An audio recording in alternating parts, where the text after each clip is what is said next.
नमस्कारम सद्गुरु। ये कहा जाता है कि अविवाहित रहना अध्यात्म में आगे बढ़ने के लिए ज़रूरी है। क्या आप इसके बारे में समझा सकते हैं? अविवाहित रहना, इस शब्द का मतलब या इसका अनुवाद ब्रह्मचारी नहीं है। ब्रह्मचर्य का मतलब, ब्रह्म मतलब ईश्वर, चर्य मतलब रास्ता। आप ईश्वर को पाने के रास्ते पर हैं, ये ब्रह्मचर्य है। अविवाहित रहने का मतलब सिर्फ शरीर और उससे ज्यादा मन की सहज तीव्र इच्छाओं को दबाकर रखने के भौतिक पहलुओं से है। तो अविवाहित रहना ऐसा कहना सही नहीं होगा जब हम कहते हैं ब्रह्मचर्य। तो इसका मतलब है कि आप अपनी ऊर्जाओं को इस तरह से ढालने के लिए काम कर रहे हैं कि आपकी खुशी, आपका प्रेम, हर चीज जो आपको चाहिए आपके अपने भीतर है। आपको यह जानने के लिए जीवन में काफी अनुभव है कि कोई भी व्यक्ति, चाहे वो कितना ही प्यारा क्यों ना हो, 24 घंटे भरोसेमंद नहीं होता है कि नहीं? हां हां या ना? हां, आप सभी को यह जानने के लिए काफी अनुभव है ना? वो कितने ही प्यारे और अच्छे क्यों ना हो, दुनिया में कोई भी आपकी खुशी और प्रेम बनाए रखने के लिए 24 घंटे भरोसेमंद नहीं हो सकता, है ना? क्या आपने ये महसूस किया है या आपको अभी भी उम्मीद है? So it's out of this wisdom, because if one wants to really know higher dimensions of life, क्योंकि अगर कोई सही में ऊंचे आयामों को जानना चाहता है तो उसके भीतर निरंतर शांति और खुशी का एहसास होना जरूरी है। अगर ऐसा नहीं होगा तो आप किसी चीज के पीछे भागेंगे। अगर आप लगातार शांति और आनंद का अनुभव नहीं करते हैं तो आप आनंद पाने की कोशिश में मजबूरन कुछ करेंगे। तो एक ब्रह्मचारी वो व्यक्ति है जो अपनी ऊर्जाओं को इस तरह से ढालने की कोशिश कर रहा है कि शांत और आनंदमय होना सब उसके हाथ में हो। इसके लिए वो किसी का सहारा नहीं लेगा। क्या सभी ब्रह्मचारी वहां तक पहुंच गए हैं? ये मुद्दा नहीं है। वो इसके लिए कोशिश कर रहे हैं। उन्हें सपोर्ट की जरूरत है। स्वयं के लिए यह संभव बनाने के लिए माहौल की जरूरत है। यह छोटा काम नहीं है जिसका बीड़ा उन्होंने उठाया है। अगर एक बार व्यक्ति इस तरह से बन जाए कि उसकी शांति, उसका प्रेम, उसकी खुशी किसी और पर निर्भर नहीं है, तो इसका मतलब उसके पास दूसरे आयाम में छलांग लगाने के लिए जरूरी चीजें हैं। अगर ऐसा नहीं है तो जाहिर है कि वो मजबूरन कामों में बंध जाएगा। तो ब्रह्मचर्य के एक आयाम का बुनियादी मतलब है कि एक आदतन मजबूर व्यक्ति से जागरूक व्यक्ति बनना। आप अपनी आदतन मजबूरियों को हर तरीके के रोमांच से सजा सकते हैं, लेकिन क्या आपने देखा है कि यह मजबूरन बर्ताव है? हां, यह एक जागरूक बर्ताव नहीं है। आपके साथ पूरी दुनिया हो सकती है, इससे कोई फर्क नहीं पड़ता, लेकिन यह मजबूरन बर्ताव है।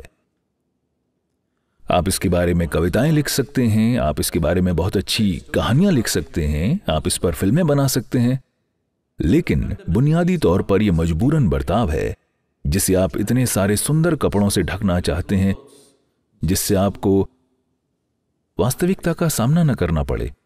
मैं आपके जीवन से सारा रोमांस निकालने की कोशिश नहीं कर रहा हूं, ठीक है?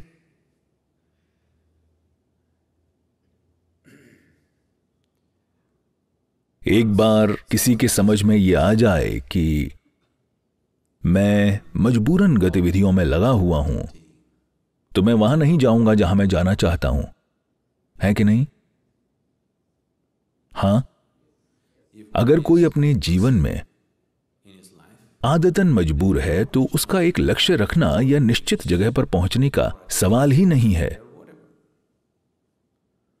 मजबूरन काम करने का मतलब है गुलामी की गहरी भावना, है कि नहीं? तो जिसने भी ये महसूस कर लिया, सहज रूप से वो जागरूक बनना चाहेगा। तो हमने इस समझ के साथ कहा कि अगर आप वाकई एक रास्ते पर चलना चाहते हैं तो आपको मजबूरन आदतें छोड़कर जीवन के हर पहलू में जागरूकता लानी चाहिए। तो यही ब्रह्मचर्य है। अविवाहित रहना एक भद्दा शब्द है, क्योंकि जरूरी समझ के बिना, जरूरी साधना और ऊर्जा के बिना आप बस अपने आप को रोकने की कोशिश कर रहे हैं, तो आप भुगतेंगे। अगर आपकी ऊर्जाएं इस तरह से हैं कि आप हर समय अद्भुत हैं, अपने आप में वाकई अद्भुत हैं, आपको इन चीजों के लिए किसी और की जरूरत नहीं पड़ेगी, है ना? अरे मैं ऐसा नहीं हूं, मैं क्या करूं? जैसा कि मैंने बताया, ये चीजें तब तक नहीं आती हैं जब तक आप इस तरफ कुछ कोशिश नहीं करते। कोई भी मजबूरन आदतों के पैटर्न के साथ जीवन आराम से बिता सकता है। आप जीवन को उसके हिसाब से होने दे सकते हैं। मुझे पता है अभी नए जमाने की फिलॉसफी है, ऐसे होने दो। हालांकि मुझे नहीं पता कि वो क्या होने देना चाहते हैं। देखिए, जीवन का हिस्सा होना, जीवन की प्रक्रिया में सतह पर शामिल होना एक बात है, इसके मूल में होना दूसरी बात है। प्रकृति दो अलग अलग स्तरों पर है। प्रकृति का एक पहलू अपने संरक्षण और प्रजनन के अलावा और कुछ नहीं जानता। यह प्रकृति की सतह है। अगर आप अपनी प्रकृति लें, अगर आप इस शरीर की प्रकृति लें, यह केवल अपना संरक्षण और प्रजनन जानती है, यह और कुछ नहीं जानती। तो अगर आप अपनी भौतिक प्रकृति के हिसाब से चलते हैं तो आप यही सब करेंगे, जिंदा रहना और प्रजनन, खाना, सोना, प्रजनन और मर जाना, बस इतना होगा अगर आप अपने शरीर के हिसाब से चलेंगे।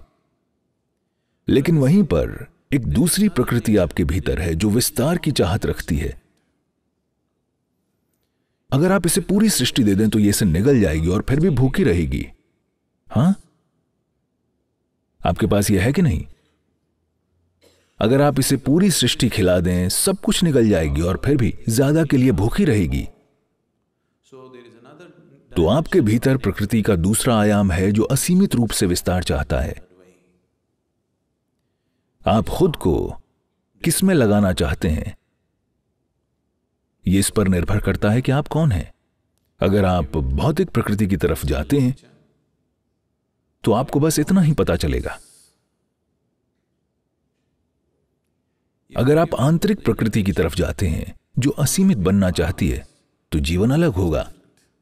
So if you have given in, or if you have seen, the ways of the inner nature are far beyond the ways of the physical nature. तो अगर आप इस तरफ चल पड़े हैं या आपने देख लिया है कि आंतरिक प्रकृति भौतिक प्रकृति से कितनी ज्यादा परे है, तो सहज रूप से आप जीवन में इसके अनुकूल परिस्थिति बनाने का चुनाव करेंगे। इस समझ के साथ ब्रह्मचर्य या संन्यास आध्यात्मिक प्रक्रिया का हिस्सा बना। अविवाहित रहना एक पश्चिमी सोच है। यह बस पुराने समय के योगियों की नकल करना है। ये सारी चीजें लोगों ने यूं ही उठा ली हैं। अगर आपको पता नहीं है, 6 या 8,000 साल पहले भी भारतीय योगियों ने पूरे अरब और यूरोप भर में यात्राएं की। उन्होंने बहुत सी चीजें स्थापित की। जब प्राचीन फिनीशियन सभ्यता के लोग अरब में चीजें बना रहे थे, जब वो अपने साम्राज्य की नींव रख रहे थे, तब भी भारतीय वास्तुकार, भारतीय मूर्तिकार, भारतीय हाथी और भारतीय योगी वहां गए थे। ये 5 से 6,000 साल पहले की बात है। अगर हाथियों, मजदूरों, मूर्तिकारों, वास्तुकारों और योगियों का दल वहां पहुंचना था, तो मतलब उनसे हमारे संबंध और भी पुराने समय से रहे होंगे। उन दिनों एक दल एकदम से नहीं पहुंच जाएगा। तो जहां भी वो गए, उन्होंने अपने जीवन के तौर तरीकों के महत्व के बारे में जागरूकता फैलाई। तो लोगों ने बिना जरूरी समझ के यूं ही कुछ चीजें अपना ली। इस तरह अविवाहित रहना दूसरी संस्कृतियों का हिस्सा बन गया। जो चीज बहुत गहरी समझ से आई थी, उन्होंने उसकी सतह को अपना लिया। ऐसा हर जगह होगा। योग को ही देखिए। अभी योग का मतलब केवल शरीर को तोड़ना मरोड़ना है। यह बस सतह है।